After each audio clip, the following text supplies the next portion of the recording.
స్తోత్రం యేసయ్యా. ప్రియమైన దేవుని బిడ్డలారా, క్రీస్తు నామములో మీ అందరికీ సమాధానం కలుగును గాక. ఆమేన్. ప్రతి దినము దేవుని వాగ్దానం అని ఆత్మీయ చక్కటి కార్యక్రమంలో మిమ్మల్ని ప్రేమపూర్వకంగా ఆహ్వానిస్తున్న దేవుని బిడ్డలారా, ఎలా ఉన్నారు? బాగున్నారా? ఉదయాన్నే లేచారా?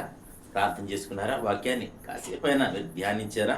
మరి దేవుని వాక్యం చాలా విలువైంది కనుక, దేవుని సన్నిధి కూడా మరి చాలా విలువైంది కనుక, మరి ఏ ఒక్కరు కూడా మరి తప్పిపోకుండా ప్రతి దినము మరి దేవుని సన్నిధిలో గడపాలి అని మీకు తెలియచేస్తూ, ప్రతి దినము దేవుని వాగ్దానం అని ఆత్మీయ చక్కటి కార్యక్రమంలో వాగ్దానం చదువుతున్నాను.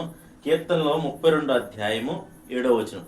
నా దాగు చోటు నీవే, శ్రమలో నుండి నీవు నన్ను రక్షించెదవు, విమోచన గానములతో నీవు నన్ను ఆవరించెదవు. దేవునికి స్తోత్రం. చక్కటి వాగ్దానం ద్వారా ప్రభు మనతో మాట్లాడుతున్నారు. ఏమనంటే, నా దాగు చోటు నీవే. ఈ లోకంలో మనకి శ్రమలు రావచ్చు, ఇబ్బందులు రావచ్చు, ఇరుకులు రావచ్చు, అనేకమైన నిందలు, అవమానాలు, పోరాటాలు, రకరకాలైన పరిస్థితులు రావచ్చు. అయితే మన దాగు చోటు యేసు అని మన దగ్గర యేసయ్య చెంతకు వెళ్ళగలిగితే ఆయన మనల్ని ఏమంటున్నాడంటే, శ్రమలన్నిటిలోంచి రక్షిస్తాను, మరి కాపాడుతానని వాగ్దానం చేస్తున్నాడు కనుక మరి ప్రతి ఒక్కరూ ఈ వాగ్దానాన్ని ఎత్తిపెట్టి ధైర్యం తెచ్చుకుని, ఈ వాగ్దానం నువ్వు నాతో మాట్లాడావు ప్రభు అని ఒకవేళ మీరు నమ్మగలిగితే, విశ్వసించగలిగితే ఈ వాగ్దానం మన సొంతమని మీకు తెలియచేస్తూ దేవుడి మాటలు దీవించునుగాక.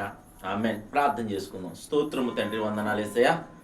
ప్రతి దినము దేవుని వాగ్దానం అని ఆత్మీయ చక్కటి కార్యక్రమంలో తండ్రి వివరిస్తున్న వాగ్దానం బట్టి స్తోత్రాలు. ఎంతమంది ప్రజలు యూట్యూబ్ ద్వారా, షేర్ చాట్ ద్వారా, ఫేస్బుక్ ద్వారా ఈ రోడ్డు మార్గంగా ఎంత చదువుతున్నారో వారందరి జీవితాల్లో ఈ వాగ్దానాన్ని మీరు నెరవేర్చమని ప్రార్థిస్తున్నా తండ్రి. రోగులు ఎవరైనా ఉంటే వారిని స్వస్థపరచమని ప్రార్థిస్తున్నాను ప్రభా. నాయన వ్యాపారాల్లో, వ్యవసాయాల్లో, ఉద్యోగాల్లో, నైనా రాకపోకల్లో, సమస్తములోని ప్రజలందరికీ మీరు తోడయండమని ప్రార్థిస్తున్నాను తండ్రి. నీకు స్తోత్రాలు చెల్లించుకుంటున్నాం ప్రభు. అలాగే తండ్రి నాయన వివాహం కాని వారికి వివాహాలు జరిగించండి, ఉద్యోగాలు బిడ్డలు ఉద్యోగాలు మీరు అనుగ్రహించండి.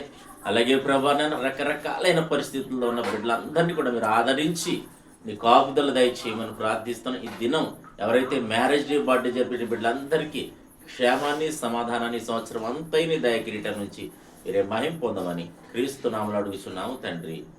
ఆమేన్. నేను నమ్ముతున్నాను ప్రియమంది బిడ్డలారా, ప్రభు మనతో మాట్లాడి బలపరచారని నమ్ముతున్నాను. మీరు కూడా బలపరచబడ్డారని నమ్ముతున్నాను.